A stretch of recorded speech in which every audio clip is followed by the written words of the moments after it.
Welcome to Banquet Breakdown. I'm Jack. I'm Sarah. And we break down fictional relationships so you don't have to. It's us again. We're back. Your new favorite podcast, I'm sure.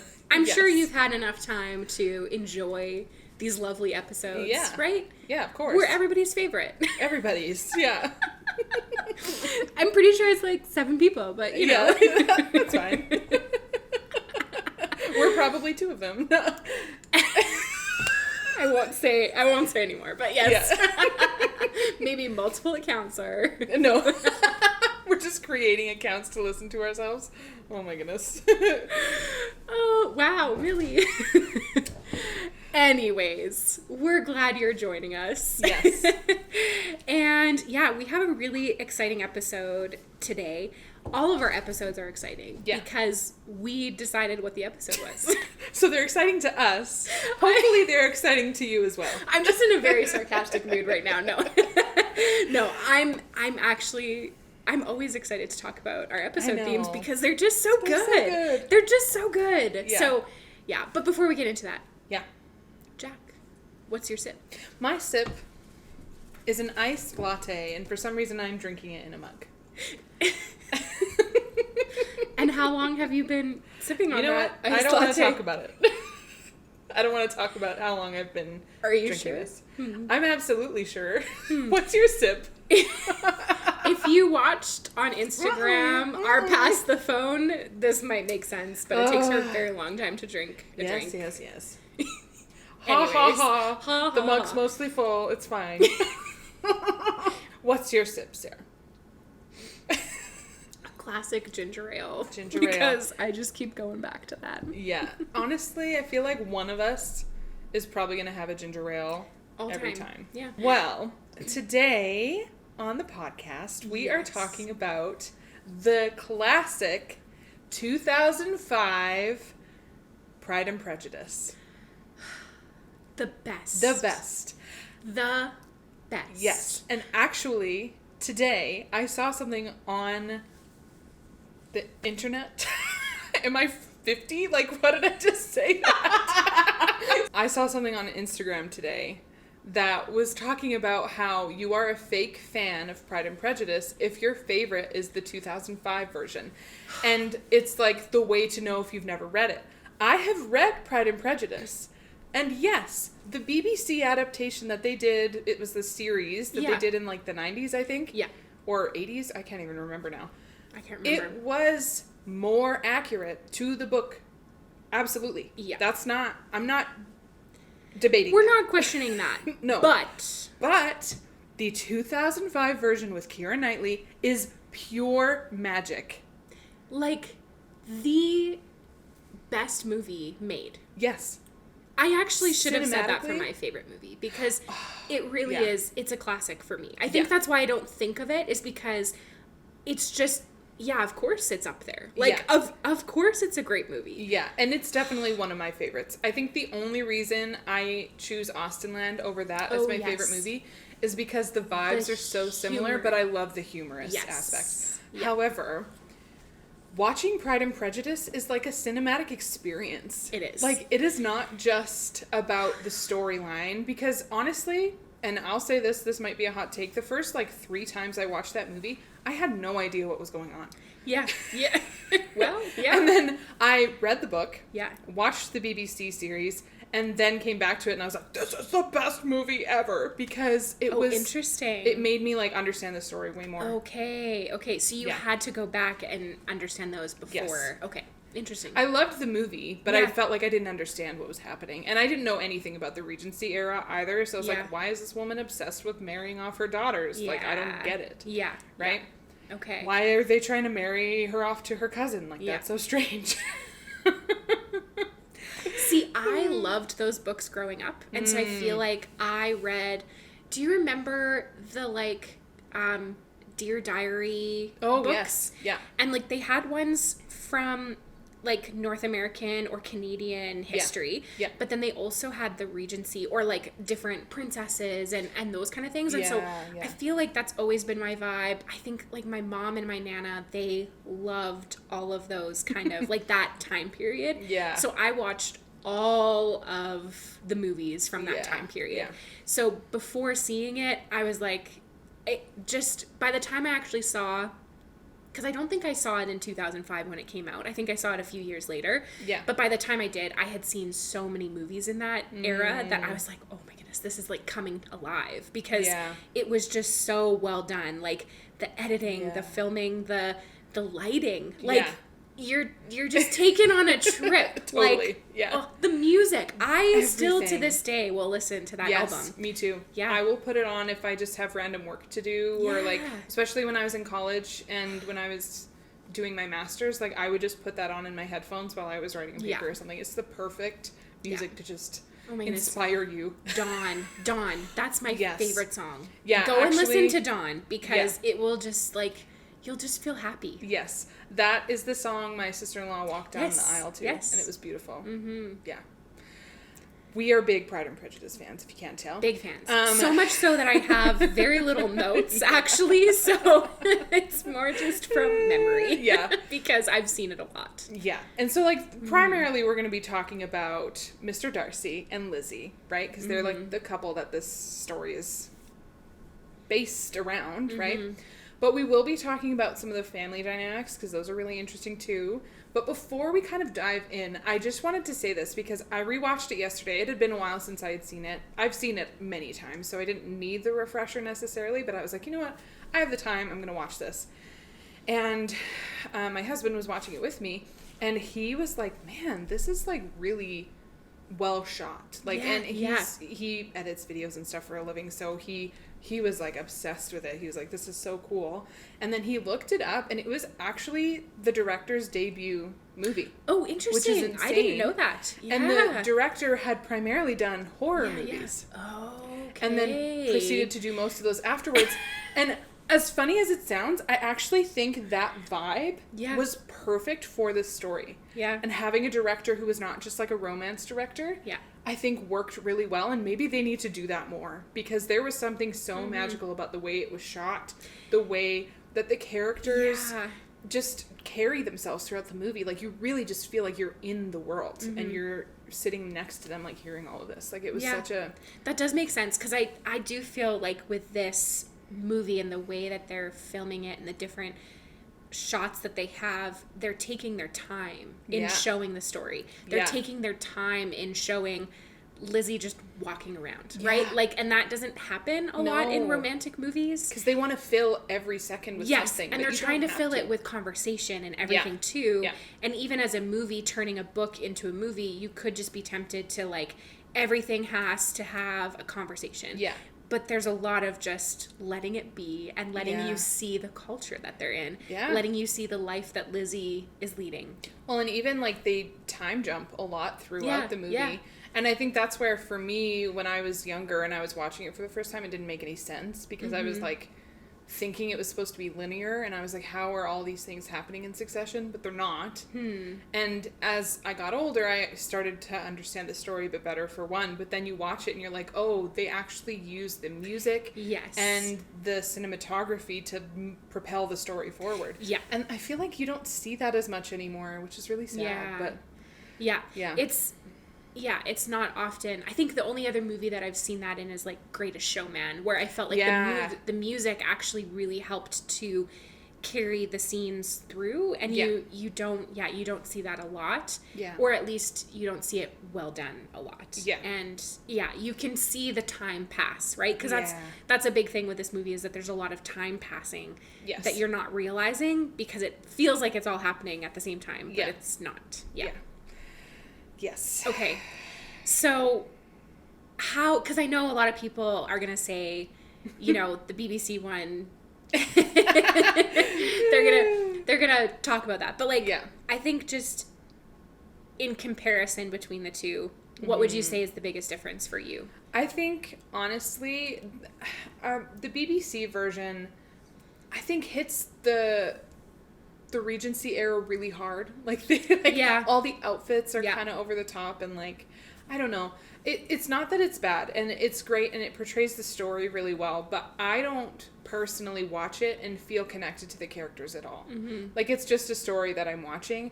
Whereas in this one, like, Mr. Darcy in this movie, every time he's on screen, he's communicating something. Oh, yes. With his facial expressions. And it's not even like he's a very expressive guy, right? But I think that's the point. That's the point, right? But the way he stands, the way he interacts, the way he hovers, right? Yes. All of these things have so much impact. Yeah. And I just don't think... I don't know. The BBC one just didn't do it for me. Like, I just... It's not one I'm going to come back to a lot. Yeah. Even though it's more accurate to the story, yes. It doesn't have that... I don't know. There's something missing from it. I think it's the acting. Yeah, I think kind of like what I'm hearing you say, and also what I feel too, is the acting. And, you know, the characters in it, like, yes, it's showing a lot of what the book does, but the characters just aren't acting in a way that you feel like the yearning, I guess we could use that word again. Like you just are not feeling it 100%. Yeah. Whereas I feel like in the 2005 version, they just act it so well. And both of them. Yes, both of them. Yeah. Like, both actors just, I mean, not even just for Lizzie and Darcy, but like all of the actors, all of the casting for that, so well done. Yeah.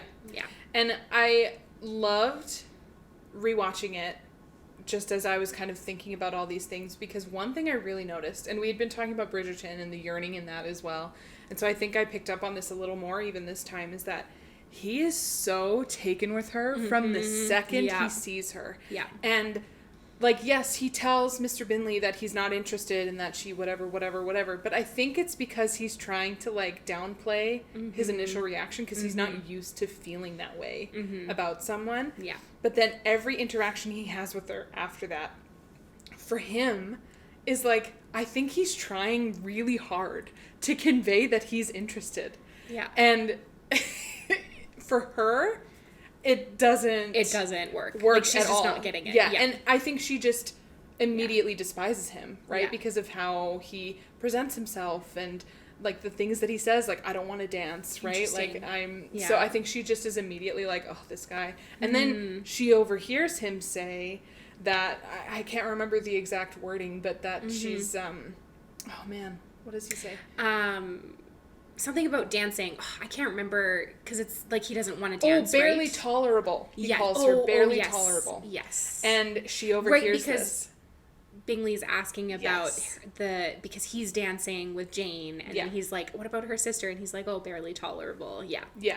So I guess to backtrack just a little bit, if you're not familiar with Pride and Prejudice, what are you even doing, for one? But yes, stop everything, stop this, go and watch the movie, at least. But Lizzie is the main character. She is the second of, I think, 5 daughters. Yeah. And the oldest is Jane. And the older two, especially, they're unmarried and they're getting older. So the mom of these daughters is, like, very concerned with getting her daughters married off. They don't have brothers, which means that they don't inherit anything. Yeah. And so Mr. Bennet, who's, like, the head of the household, he's the father, like, he's starting to think through, okay, how do I actually set my girls up for relationships that could help them in the long run, because they don't get any of this, right? And so the mom is, like, obsessed with marrying off the daughters. And they find out that Mr. Bingley, who's a very wealthy, handsome man, is coming to town and going to a ball that they will all be attending. Yeah. And so they go and immediately just are, like, kind of throwing Jane at him, being like, get together, because this would be a really great pairing. Yeah. But also part of it, too, is the age, right? Yeah. So, like, she is the oldest, and she's supposed to be out of the house, and she's supposed to be, oh, are you just going to make your little bed? Okay, yeah. Go for it. Yeah, the age plays a big part of it, too, because the mom's responsibility is to marry off the daughters, but also it does kind of have to happen in order, because the oldest daughter has to be out and in society and at least, like, looking for suitors before the youngest ones can go out. And it reflects poorly on the younger daughters if the older ones aren't married. Yes, exactly. Yeah, so there's a lot of society, culture, rules that revolve around that. Yeah, but they are not a wealthy family. And so then they meet Mr. Bingley, and Mr. Bingley falls for Jane, like, pretty quickly as well. Yeah. And they start courting. But it's very evident to other people that Jane doesn't look very interested. Yeah. And this is kind of where some of the issues arise from, is because Mr. Darcy is Mr. Bingley's best friend. He's even wealthier than Mr. Bingley. But he's, you know, been eligible for a long time and has never showed interest in getting married. So no one really thinks of him as like, oh, he's coming along to these things because he's trying to find a wife. But he gets really taken with Lizzie, who's the second sister. And she doesn't like him. But they're all pushing for Bingley and Jane to get together. But Mr. Darcy sees Jane as very indifferent to Mr. Bingley. And so then he ends up meddling and causing kind of a rift between him and Lizzie even further because... Well, he's basically just like to Mr. Bingley, he's just like, she's not interested, you should move. Yeah. Let's go elsewhere, and takes him out of the picture, basically. Completely. Yeah. And then everybody in the Bennet family, they're all just like, oh my goodness, he's gone. What happened? We thought that a proposal was going to happen, and now he's gone. Yeah. And what do we do now? And then Jane's like, I have to get over this. I need to go to London. Or and she's like, I'm going on a trip. So then they leave, and then Lizzie also needs to leave too. She feels like she needs to get away. Yeah. Her best friend gets a proposal as well in the midst of that. And okay, this is an interesting thing that we should talk about, because at a certain point, like, okay, and Mr. Darcy, the whole time, like every interaction he has with Lizzie, he's just totally obsessed with her. And it's funny when you watch it because the actor, although he's not very expressive, communicates it so well. And like in his little, you know, he has a very famous like hand flex. Yes, the hand flex, which I think is also then filmed in Bridgerton. Like Bridgerton used that as well, like doing this little hand flex after holding the lady's hand. You can tell that he is really taken with her. But he does, like, he realizes that he has to do grand gestures. That if he is going to show her that he does really care for her, he has to go big or go home. And he does so by helping her youngest sister. So, okay, but that's fast forwarding. And also, so he does so first by helping Jane. In the middle, so there's something that happens where... because they want to marry off the daughters so desperately, the dad kind of finds out that a cousin is coming to town and is going to stay with them for a little while. And it's the cousin that's going to inherit everything because they don't have sons. And his name is Mr. Collins. And he's very unlikable. And there's a lot of memes about his excellent boiled potatoes comment. Because he's the epitome of the ick. Like, he embodies the ick. Anyway. Creepy. But he wants to marry one of the Bennet sisters because that makes sense. Keep it in the family. Wait a second. Wait a second. That makes sense. For the time period, it made sense. Wouldn't recommend nowadays. However, incest. In the time period, it made sense because they wanted to keep the house and all of their assets in the family. So if a cousin was inheriting stuff, then they wanted one of the daughters to marry the cousin, right? And so he shows interest in Jane, but at that point, Jane is still courting with Mr. Bingley. So the mom is like, oh, she's taken, but you could propose to Lizzie. And the mom is like off in another world, because if she ever thought that Lizzie was going to say yes to that proposal, she was insane. So Lizzie turns him down and is like, I would never, ever consider marrying you. And he has this whole monologue while he's proposing where he's like, I have to assume that you saying no is just to like amplify my affections or whatever he says. And it's so ridiculous. And she's just like, no. She's sir, like, no, sir. I do not want to marry you. So then Charlotte, who is one of the Bennet's good friends, she ends up being asked by Mr. Collins to marry her, and they have this scene where she goes and talks to Lizzie and says, you know, I accepted his proposal, and Lizzie's like kind of judgmental about it, but Charlotte has this great monologue where she's like, I'm 27 years old. Yes. I have no money and no prospects. I'm already a burden to my parents. And the meme, and which has now become like an Instagram sensation. Yes. Or a TikTok sensation of people writing that on a birthday cake when somebody turns 27. Or having that be like the theme of their 27th birthday. Yes. It's pretty funny. Yeah. But honestly, I don't blame Charlotte for making that choice, because in that time period, like, she was running out of options. And later, so then she gets married to Mr. Collins, and Lizzie goes to visit them. Yeah. And Mr. Collins has connections to Lady Catherine. Yes. Who then ends up surprising them with a visit while Lizzie is visiting Charlotte and Mr. Collins. And that's when Mr. Darcy comes, and they get to know each other a little better. It's when Lizzie finds out that he meddled and broke up Jane and Mr. Bingley, because while she's visiting her cousin, I think, like, that happens, that kind of explodes. And then Mr. Darcy, out of nowhere for Lizzie, proposes to her. Yes. Yep. Yep. Out in the rain. What a guy. What a guy. Yep. She'll say yes, 100%. So he she proposes. Has to, right? Yeah, and she goes like, she gets it. What? She's like totally thrown off by it, because I think for her, it was not. That was never on the table. Like, I don't know about that. Let's save our opinions. Keep going with the story, because I've got differing opinions. But she says no, right? And she says, like, I would never be with you, like, you did this to my sister and whatever. And then he goes on to kind of like bash her family and stuff. And there's a whole subplot with Mr. Wickham as well. Yes. That is relevant to kind of later in the story, where she ends up kind of falling for this soldier who has no money. His name is Mr. Wickham. Yeah. And Mr. Wickham doesn't like Mr. Darcy. Yeah. So there's some beef there. Yeah, and they don't know why, but Lizzie kind of just takes Mr. Wickham's side because she's been talking to him and whatever. And so then anyway, she rejects his proposal and then proceeds to go on with life. But he writes her a letter and leaves it with her. And it kind of makes her rethink his character a bit, because he explains the allegations that she has toward him and kind of opens her eyes to feeling like, okay, there's a different perspective here. Yeah. And then, I think in the end, they end up being together. There's lots of pieces that fall into place, but they end up being together and happily ever after, which honestly, it's like the best ending. Yes. This movie has one of the best endings too, because it's just like, you know, he has to go and he has to ask her father's permission and like that whole scene. Yeah. And there's so much drama. Yeah. And I really like her father in this too. We have to talk about the family stuff too, but like the ending is just so good. Yeah. But yeah.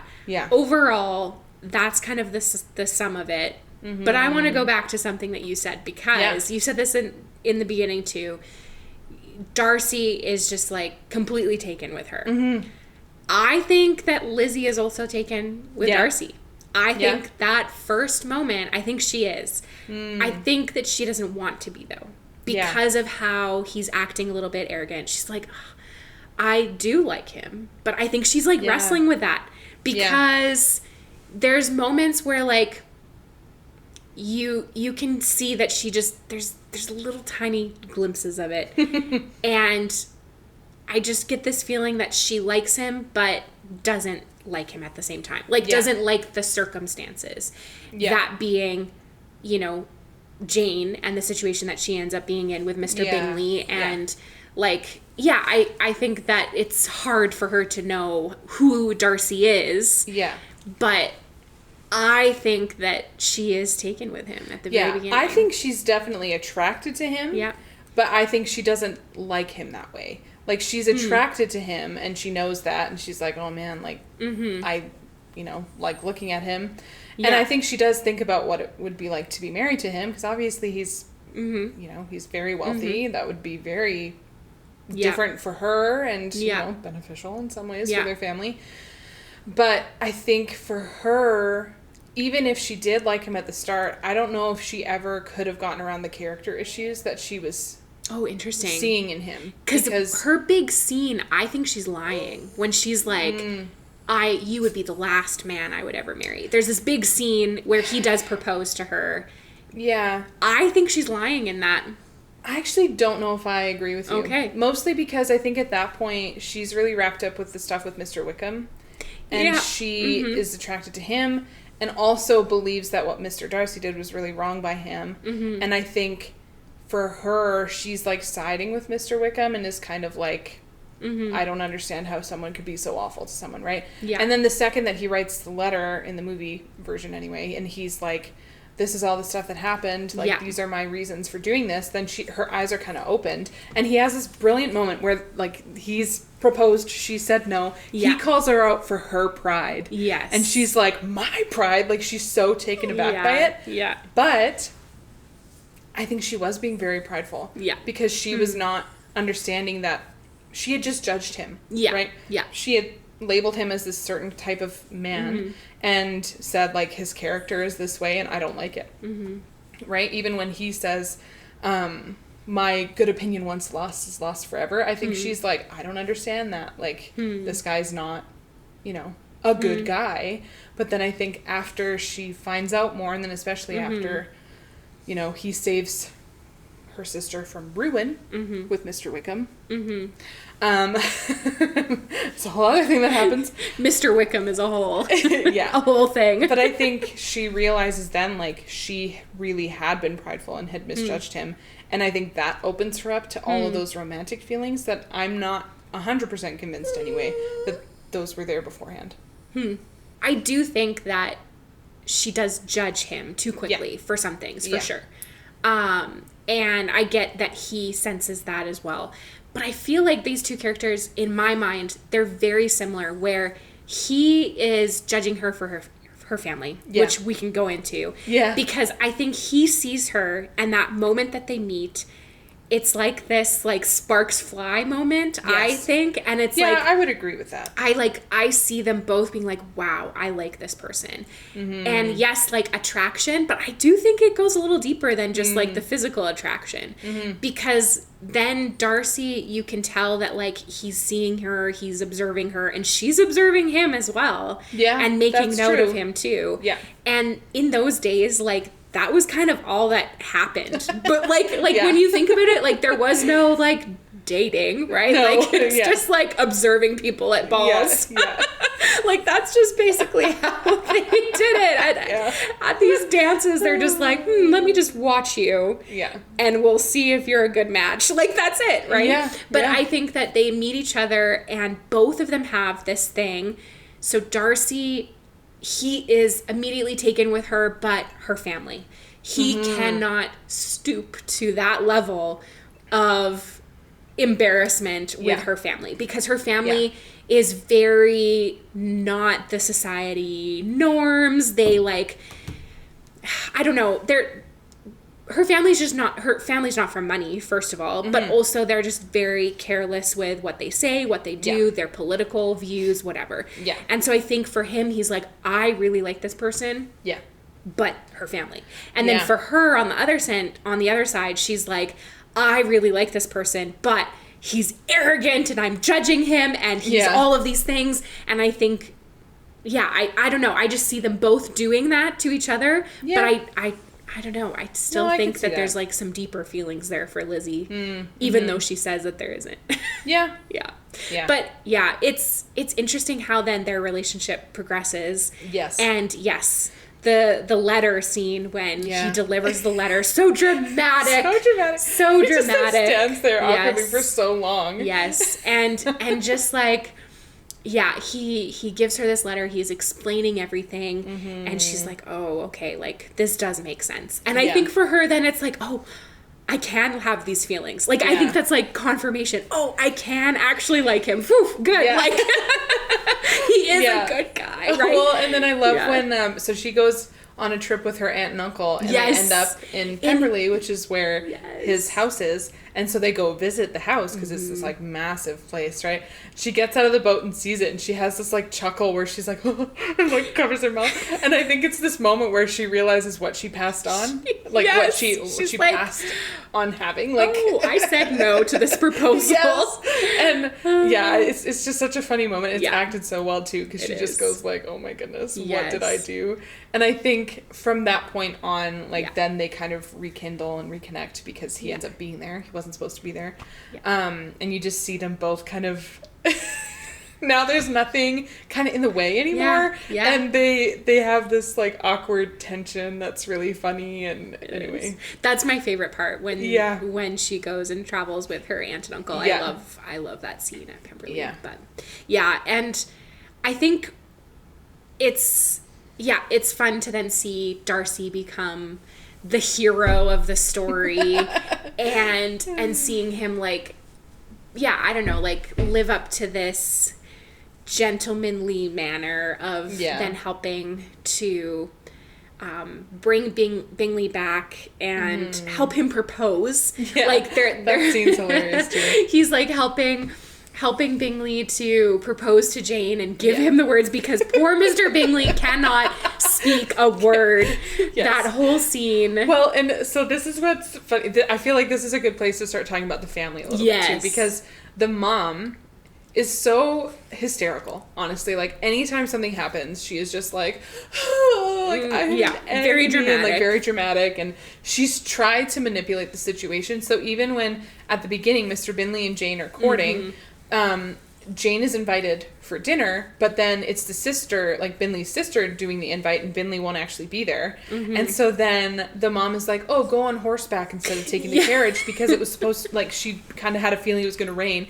Jane ends up getting sick, which I think was like kind of the mom's plan, right? It was, for sure. So then she had to stay there so that she would have more time with Mr. Bingley. But then all of the family ends up going there, and like they end up just being very extra and very invasive of this family's home. And I think that's one of the reasons Mr. Darcy is like, this can't work because of the family, for one. But then, Jane doesn't really show her emotions very well. And so I think she's pretty reserved. And I think both of them, you know, because Lizzie tells him, like, she doesn't even show her true feelings to me, right? And I'm her sister. And so it helps him understand, like, oh, maybe I misjudged this. But, like, there's just so much with the family that interrupts these relationships, because the mom is so obsessed with getting them married off that she becomes hysterical about it. Like, she can't even think straight. Like, she's doing all these things to try and set it up, but it's actually ruining their chances. And she doesn't see it that way at all. Which is unfortunate. But I think that was kind of the case. Like, a lot of Regency era, you know, movies that I've seen too, like, there's always those mothers trying to pawn off their daughters, and they just seem so desperate. And you see it even in Bridgerton as well, right? But I think what's interesting is the father and the relationship that Lizzie has with the father too. And that kind of comes with it, where, like, you know, the father is like the one that has to give permission for a lot of things, but he has a really good relationship with Lizzie, and really sees her for who she is, and sees that the mom is like trying to marry them off, but he's like, no, I want you to like who you're married to, and he sees the value in that. So that is a really unique aspect of a show or of a movie in that era that you don't normally see. Normally the dad is very distant, very uninvolved, but I feel like this is kind of what's unique about that family at the time too, probably, and why they're, you know, different, is because they don't have all the luxuries of other people. They are closer as a family than most of the families would have been around that time, because they spend every day all together. Like, the dad's not going away. And in a small house too. They're in a small place. One part, so like with Jane and Mr. Bingley, one of the reasons the mom kind of continues to ruin it throughout, even at the end when he comes, he literally comes with Mr. Darcy at the end in the scene where he's like, I'm going to propose. So they walk in, and it's this hilarious thing where all the girls are just lounging around, and then they're like, oh my goodness, the boys are coming, and they're like, we've got to look productive. So then it's chaos until they open the door, and they're all sitting there like nice little ladies. And then she doesn't invite Mr. Bingley in. So then they have this hilarious scene, because he's expecting to be invited in to sit and to, you know, whatever. And the mom is just like, you know, kind of being like, get out of my house.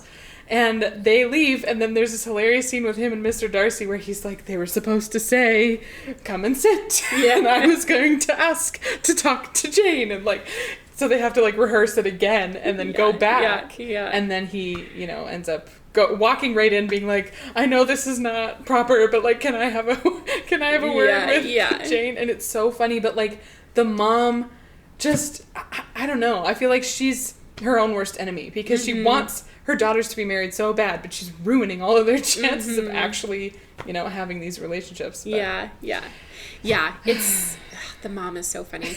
Okay, let's talk a little bit about Lizzie and Wickham, because that is a thing that happens. And from my point of view, I see it as like, Wickham comes in and she's like, oh, this is somebody who doesn't come from money and kind of is like me and can make fun of the people that have money. Because I also think there is that element with Darcy where she's like, oh, I can't marry that rich. Like, that's way out of my league. And he even calls it out at one point, like, the inferiority of her rank. Like, she is way down the line. And I think Wickham is a little bit closer in line.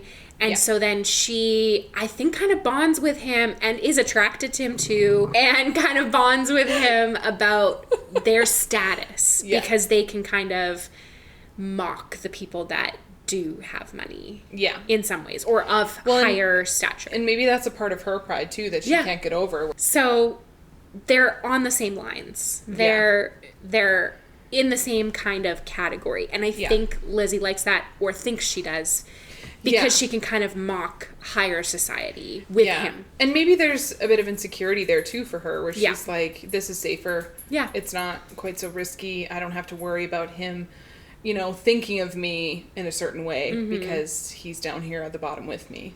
Yeah. Right? Yeah. There is some good banter and stuff though too. Yeah. And I think they do have a connection right away, right? They get talking, and I think she does like him. And then she hears these things about Mr. Darcy. And I think one thing I wanted to say about that too is I think she wants to believe that it's true because she wants to justify all the reasons not to be with him and not to like him, right? So I think she kind of uses Mr. Wickham's story and version of who Mr. Darcy is to compel her to then hate him even more, right? And be like, I'm just going to push him further away because this is just another thing that I can add to the list of reasons I shouldn't be with him. Yeah. And so then maybe I will revert my opinions from earlier and say like, yes, there is a little bit of attraction. She did like him. Like she did like him, but I think she was really trying to not. Yeah. I think that's what we're seeing in everything that she's saying. But then when you look at her emotion, which is what I think, like, when you look at the acting of the characters, that's what you can see that, like, Keira Knightley just does that so well, where you can see that she is, like, mentally torn of, like, I have these feelings, but I don't want to. And so what's going to make me feel better? Talking to Mr. Wickham, who also doesn't like Mr. Darcy. And that's going to help to convince me this is not happening. This is not a thing. I don't have these feelings. Yeah. So then what ends up happening with Mr. Wickham is she finds out from Mr. Darcy that Wickham tried to... Well, they were family friends as they were kids. And Darcy. Mr. Wickham and Mr. Darcy. And Mr. Darcy's dad was very close with him. Yeah. And Mr. Wickham was supposed to inherit some of the money from Mr. Darcy's dad after he passed away. But then he blew it all and he gambled it away. And then Mr. Darcy refused to give him any more, which is kind of what causes this rift between them. And then Mr. Wickham then goes to Mr. Darcy's sister, who was not even 15 yet. Yeah. And tried to... Well, he's trying to basically, like, say, I have feelings. He's trying to convince her to elope with him. Yeah, because and get married she's supposed to inherit a lot of money. And he sees it as kind of an opportunity. It's a naive girl, right? Yeah. And Mr. Darcy breaks it off and kind of catches it and says, like, no, this isn't going to happen. Like, you're... awful for doing this with a girl so young. But then Lizzie finds this out, and I think her opinions on Mr. Darcy start to shift. She starts to realize she was wrong. But then Mr. Wickham runs away with her sister. Yeah.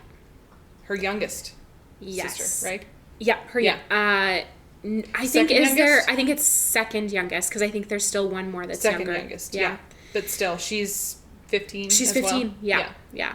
And for Lizzie, then that's like, oh no, like this could be bad because basically what he's wanting is he's wanting money, but she doesn't have any money. Yeah. And so then she's like, what is this even gonna be? Like, yeah. So then their uncle goes on a search to find them together, and Mr. Darcy is there when she gets this letter, finding out that he has run away with her sister, and Mr. Darcy kind of abruptly leaves, and the uncle leaves as well to go find them. But then she finds out. They come back married. And so the dad immediately is like, oh man, like your uncle must have paid him a fortune. Yeah. To get him to agree to this, because no man would have ever agreed for less than, however much money to marry a 15-year-old with nothing to her name, right? And then Lizzie finds out that it was Mr. Darcy who kind of found them, discovered them, orchestrated the wedding, so that their family wouldn't be ruined. Because at that time, for a young girl to go off with a man, it meant she was, like, no longer pure. She's done in society, basically. And it reflects really poorly on the family, right? And so then the whole family would be seen as this, like, scandalous family, and none of the girls would have very good marriage prospects. Yeah. And their likelihood of marrying up would basically cease to exist. So they kind of have to stop the rumors before they're happening and basically say, nope, she's married. And then that's it. As a cover-up. But he would have never married her unless he would have gotten money out of the deal, which Mr. Darcy then agrees to pay. The majority of. And only asks for a little bit from the father, which is how he knows, like, okay, someone paid a lot of money here. And her sister slips up by saying, because the family doesn't know that Darcy's there when they get married, and the sister that marries Wickham, she slips up and she's like, yeah, Mr. Darcy was there. And he paid, and so then she's kind of giving it away, and Lizzie's like, oh, interesting, okay. Which I think at that point just solidifies everything. That he does care for her, especially because of the comments that he made about her family beforehand. Because now he could have left them in ruin. He could have. It wouldn't have. It wouldn't have affected him at all. Yeah, exactly. But I think, like, it just showed her, oh, okay, he does care for me because he's caring for my family. Yeah. And that's when she's just like, this is the guy I want. And then that whole ending scene too, because everybody in her family thought that she hated Darcy. Like, she had done a very good job of convincing everybody. And she's just like, we're the same. I really like him. Our values are the same. Yeah. And then they get married. Yeah. And it's just so great. Well, and they have this, like, brilliant scene where he walks up in a field and it's foggy because it's dawn, right? And it's and the classic romantic scene. But he walks up to her and she couldn't sleep because Lady Catherine pays her a visit at the end as well, and says, like, are you engaged to my nephew? Because I guess, he's related to Lady Catherine. Yeah. And Lady Catherine is like, well, he's promised to my daughter or whoever. And she's like, then why are you here asking me if I'm engaged to him? Like, this doesn't make any sense. Really, she just insults Lizzie. Yeah, the family. And then Lizzie, like, Lady Catherine leaves, and Lizzie goes on a walk because she can't sleep. Yeah. And she runs into Mr. Darcy in this field, and it's just this magical moment. Yeah. And then he kind of says, like, if your feelings have changed from what they were, I need you to know you have bewitched me. Body and soul. Yes. And I love you. That was good. We're gonna clip that for the social media because that was a really good impersonation. Well, thank you. Oh wow. But, like, it's just this beautiful moment, and I think finally she just they both come together and they're like, this, we can't deny this anymore. This is happening. Yeah. Oh man.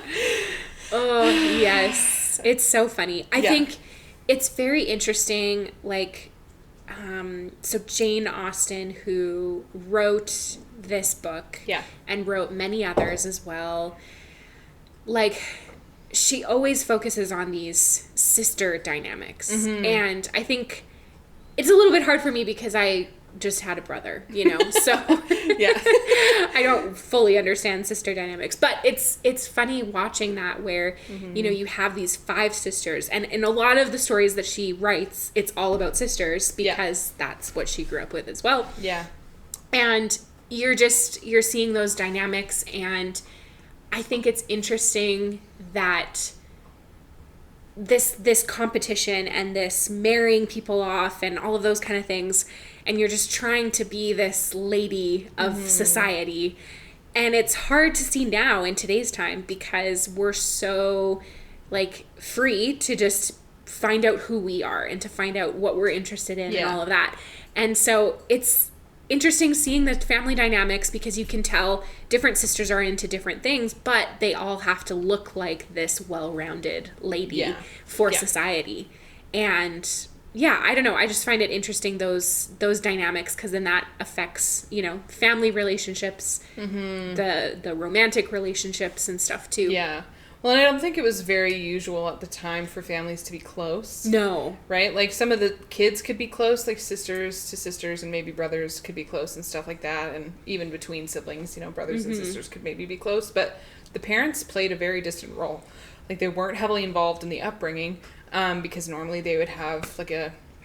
depending on or like depending on their wealth, on the wealth, right? And the wealthier families. The parents Yeah. were not very involved in the kids' lives at all, which is what's different about Lizzie's family and Pride and Prejudice, is that they don't have all of those luxuries, so they have to kind of all be together, and the mom is raising this group of women, and they're all just kind of chaotic in their own way, right? Yeah. And the one who ends up running off with Mr. Wickham is obsessed with men the whole time. She's like, I want to be married. I want to be married. And she ends up, you know, being the one who kind of gets... The first one. Yeah. Yeah, the first one who gets married. Yeah. But yeah, there's so many interesting family dynamics. And I love Sense and Sensibility is another one that they made into a movie as well. It's so good. That's a good one too. Yeah. I don't find the romance in that one as compelling, to be honest. In some ways. Yeah. Especially movie version, anyway. Like, the characters are kind of... Yeah. Like, I love the guy who plays... Oh, I can't even remember what his name is. Never mind. I won't say that. Like, Sense and Sensibility is still a great movie, and the acting is great and all those things, but I just... The story is different. Yeah, the story's very different, and I much prefer Pride and Prejudice. Yeah. I Sense and Sensibility was one of the first ones that I watched. Oh, yeah. As well as...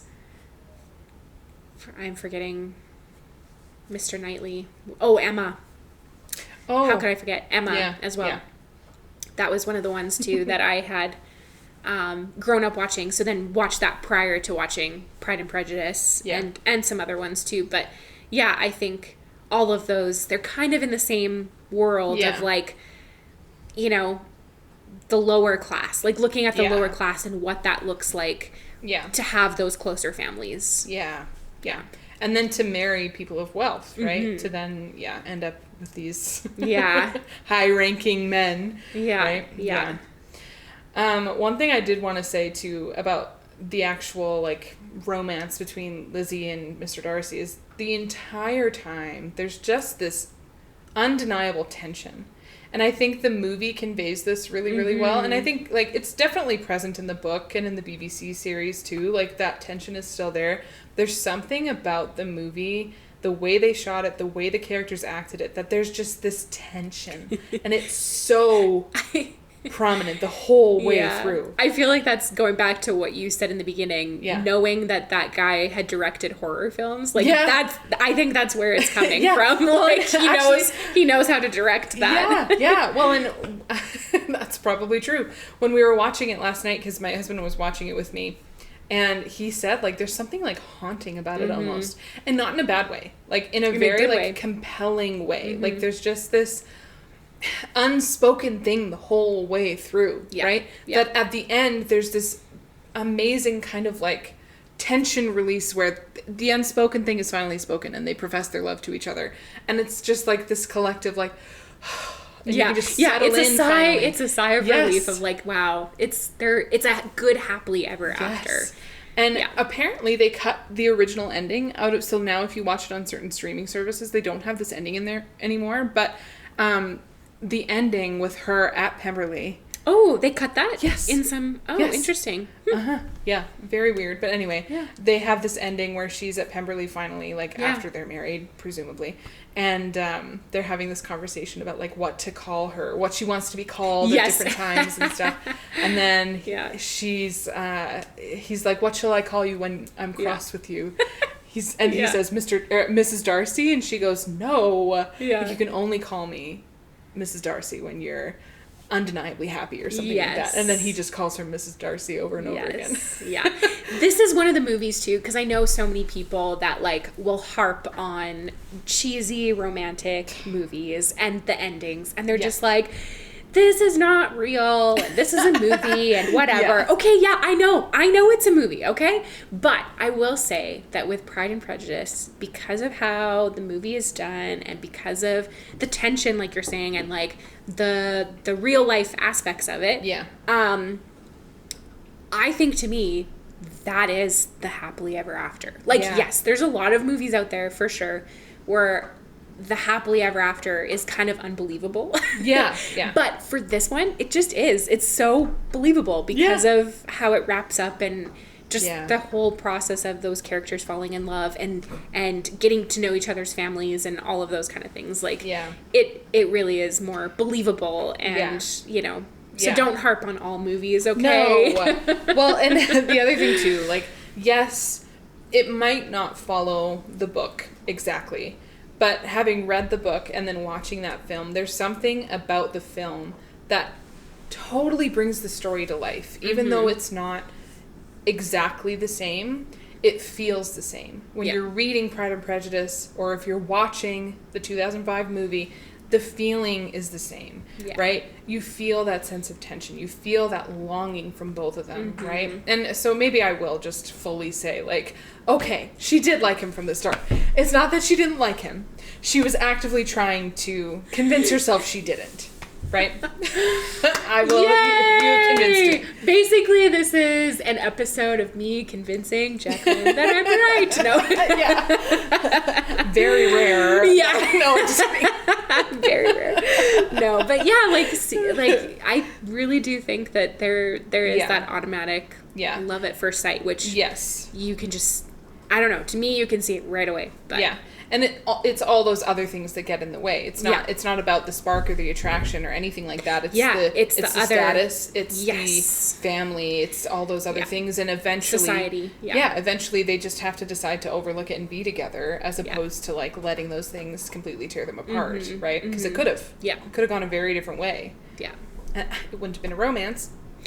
Would have been a horror, but some slight directorial changes, and maybe it could have been a horror film. Who knows? Could you imagine? Oh, no, man. I can't. Still one of my all-time favorite movies. I think there's some movies that I just never put on my list of favorites because it's just so up there that it's just like this is like beyond favorite. Obsession, maybe. I want to throw in this tidbit because I every time I think about Pride and Prejudice, I think about this. But I knew my brother loved my sister-in-law when there was a moment, because he made fun of me for watching romances my whole life, right? He was like, oh my goodness, these movies are ridiculous. Well, there's one day, he was in his room, and I started playing Pride and Prejudice on the TV, and he yells from his room, is that Pride and Prejudice? And I was like, how do you know that? It's my sister-in-law's favorite movie, and he had watched it with her, and at that moment I was like, he's going to marry that woman because he would not have tolerated that from any woman he didn't love. So. That's so funny. Yeah. Oh, anyway. Man. Crazy. Yeah. Were there any red flags?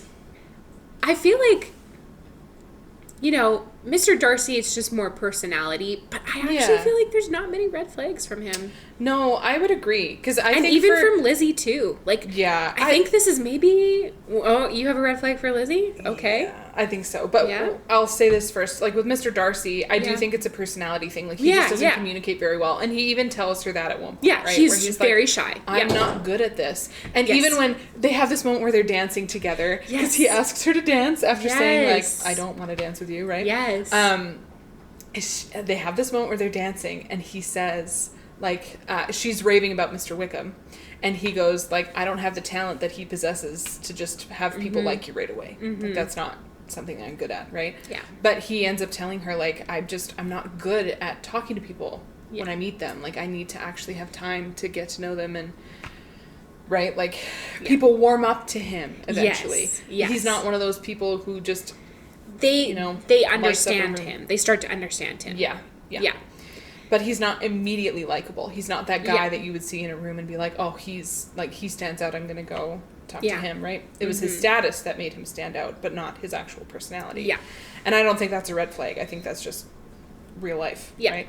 Some people are going to be like that, and that's fine. And some people, you can tell that it's because of a different motivation. Because I was going to say, like, I feel like we've talked about maybe already, or maybe some episodes that will be coming up, where the character, they are like that, but it is a red flag because they're not dealing with their stuff. Like, they're not actually taking the time to deal with life, and they're just using that as an excuse. Whereas I feel like with Darcy, you can tell, no, this is just his character, but he is very loyal. He is very caring, very kind. Yes. There's other things that make him a green flag, a walking green flag, even though he just is more reserved. Yeah. Well, and I think with Lizzie, I think the only thing I would pin her as a red flag for is just honestly being kind of mean to him. Because the way she treats him at certain points, I don't love. And I think it's because she's very sharp with her words. She's very sharp with her words, but she ends up taking them back at a certain point because she even says, like, I was so wrong about him. And I think for her pride really is her downfall, because she makes snap judgments about people, and she just assumes that she's right. And I think that's a red flag when you're just constantly walking around being like, my opinion is correct. I'm right about this, right? Even the fact that she judges Charlotte for taking a proposal from Mr. Collins when she wouldn't have done that. Like, her initial reaction is to be like, why would you have done that?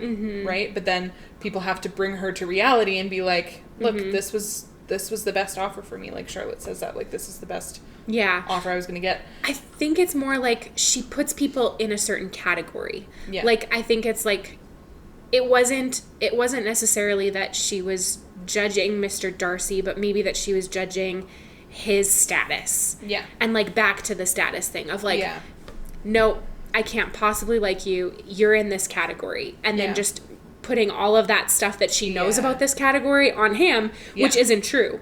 Yeah. And, like, but she makes it very cut and dry. And I think that's a red flag when people just are so, like, it's this or this. It's nothing in between, right? So that's my red flag of the week. Yeah, but other than that, I mean, the mother. The mother is the biggest red flag, let's be honest. That is, Lizzie's red flag is minor compared to the mother of, like, the just Mrs. Bennet, whatever her name is. Relax out there, you know. Yeah. Let your daughters find. I'm in agony. Yeah. She's like sick, and she's like, yeah. Oh my goodness. Yeah, she's a lot. She's too much. She's a red flag. Yeah. She's a giant red flag. Mr. Collins is a bit of a red flag as well. But, like, he's just creepy. Like, it's not even a red flag. It's like a warning label. Yeah, like do not go near this. Yeah. This is bad. Yeah. Poison. Toxic. Oh man, yeah. I do love that they had both of those characters though together in Pirates of the Caribbean as well. Yes, it's really funny. His character's very different in that movie. His character's very different from that, but I loved that she played a different Elizabeth and was in Pirates of the Caribbean, and that he was also in it too. Yeah, it's pretty funny. Yeah, that was funny. Yeah. Well, hey, what was your fave of the week this week? Ooh, yes. Okay, so I have actually been starting to rewatch Downton Abbey. Oh, interesting. So I'm going to say that's my fave of the week. I kind of forgot about that show for a while. Yeah. But it's a good one. And it's kind of slow paced, which is hard for me sometimes, especially having watched Bridgerton and some other things recently. Because it's so, like, fast and modern, right? Whereas Downton Abbey is, like, very kind of slow and, you know, it's a different time period than Bridgerton, too. It's in the 1900s. Right, yeah.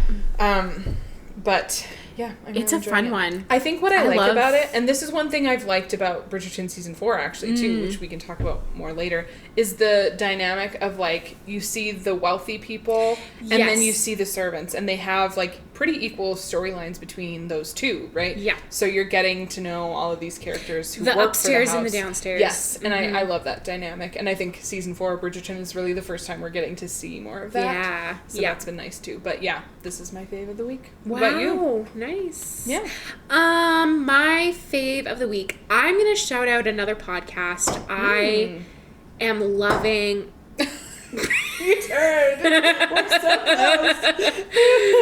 I'm going to shout out a podcast. I'm loving Good Hang with Amy Poehler. I just, it's a Tuesday that we're recording this today, and her episodes always come out on a Tuesday. I just love her podcast. Yeah. And I think she won. She won at the Golden Globes. She won Best Podcast of the Year. Yeah. That's exciting. Out of quite a few other good ones too that I listen to. Yeah.